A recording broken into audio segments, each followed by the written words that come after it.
And now, I attack directly. Now that you've lost, your dual energy is mine, and I will use it to revive the most powerful creatures and dual monsters. The sacred beasts. Monsters so powerful, they manipulate the very art of nature itself. And with your dual energy, they'll be mine. What do you mean activate Battle Fader?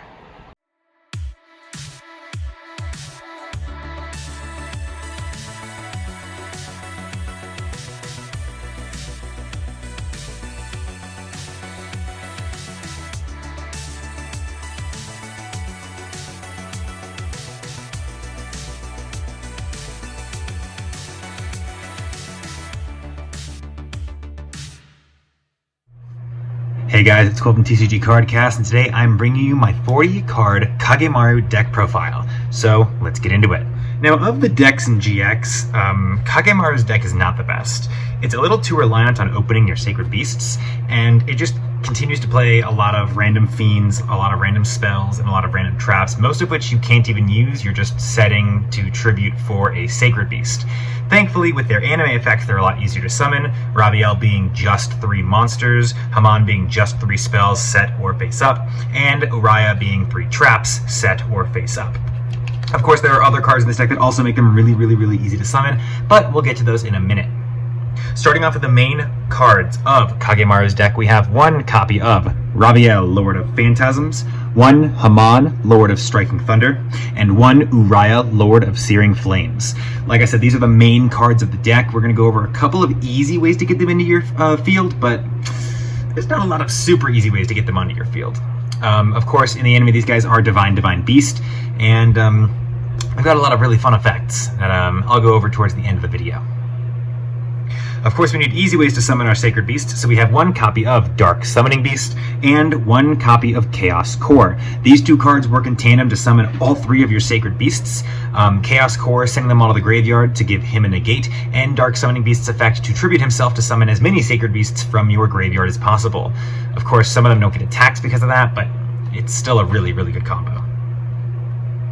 Some cards we see in Kagemaru's hand are the Creator and the Creator Incarnate. So I went ahead and I threw a couple copies of the Creator Incarnate in here just to fill up some space.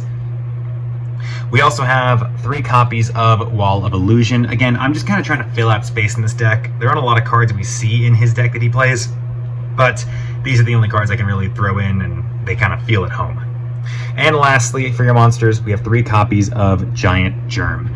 Yeah, that's all of his monsters. The rest of his cards are all spells and all traps, and they're all just here to work for the Sacred Beasts.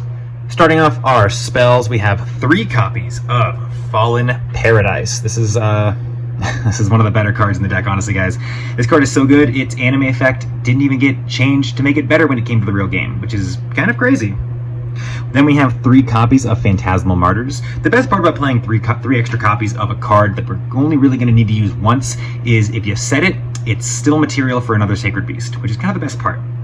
Then we have 1 copy of Resurrection Tribute, 1 Abyssal Designator, 1 Beckon to the Dark, 1 Fiend Sanctuary, 1 Dark Core, 1 Premature Burial, 1 Graceful Charity, a Pot of Greed, a Monster Reincarnation, a Monster Reborn, and then for the traps we have a Statue of the Wicked, a Penalty Game, a Mispolymerization, a Chain Burst, a Divine Wrath, a Cemetery Bomb, a Jar of Greed, a Mirror Force, and a Negate Attack. Most of these are just generic good spells and traps from the era of GX, which kind of makes this deck a little better, but at the same time, you don't really have the monsters to use most of these battle traps. Again, like I said, these are mostly cards you are setting to summon Uraya or Haman. I am personally under the impression that Armityle the Chaos Phantom was not even a card in the mind of the guys who made the show until Yubel summoned it, so I'm going to not add Armityle the Chaos Phantom into this deck, but Armityle will be back later in a couple of different deck profiles, so I hope you guys are ready for those. As stated prior, the main whole gimmick of the deck is to summon your Sacred Beasts. You really want to get these guys in the field because they are the only good monsters in this deck.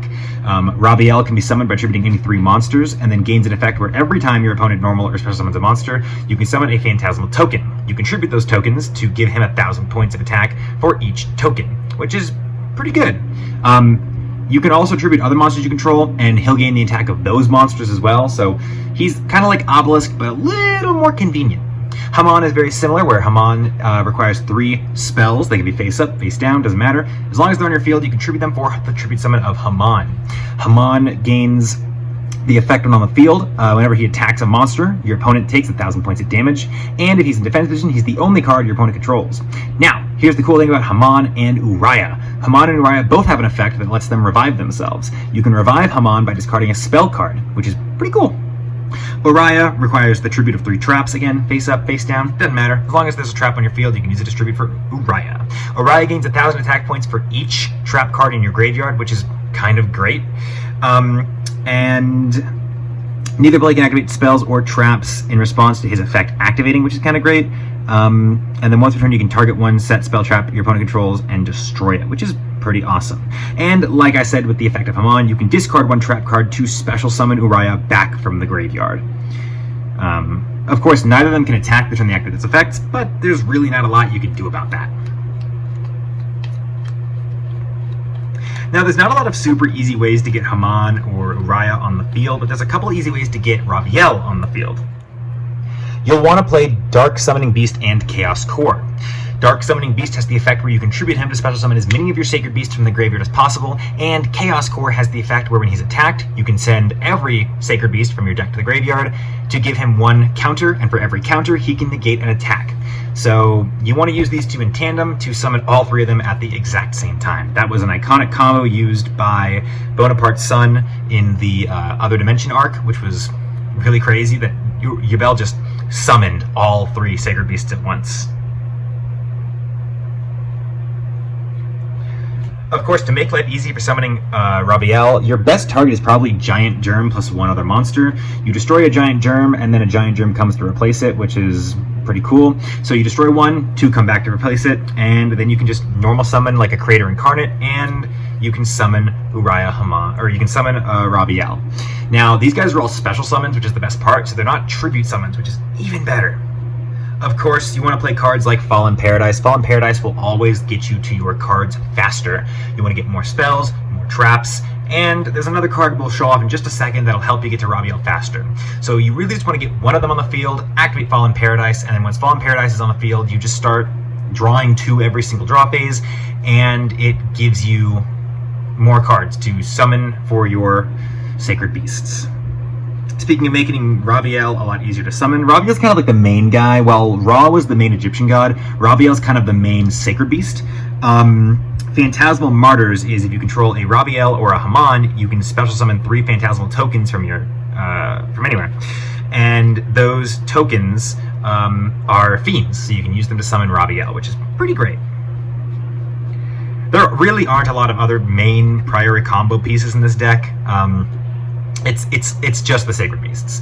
This is a boss rush deck. It's a deck that either opens up with its main opening combo and gives you a really hard time from the start, or it fizzles super early on and you never get to see your deck flourish. So that's kind of the big issue with a lot of like big boss character decks. Like if Darts doesn't pop off, Darts will not pop off for the rest of the duel. If Siegfried's deck doesn't pop off, Siegfried's deck will not pop off for the rest of the duel. You kind of have to open a good set of opening cards, or your deck just doesn't really compete with the other ones. Thankfully, GX is full of a lot of mediocre tier decks, and that does make this deck a little better, especially considering the Sacred Beasts themselves are some pretty damn powerful monsters. But that was my 40-card Kagemaru deck profile. If you guys enjoyed it, hit the button in the center of the screen to subscribe on the spot. Go down into the comments section with some what you guys want to see next. And go down into the description, check out the link to our Discord and the link to character deck profiles. This has been Cole from TCG Cardcast. This is the end of Season 1 of GX, and we're getting into the Society of Light next week. Peace out, guys.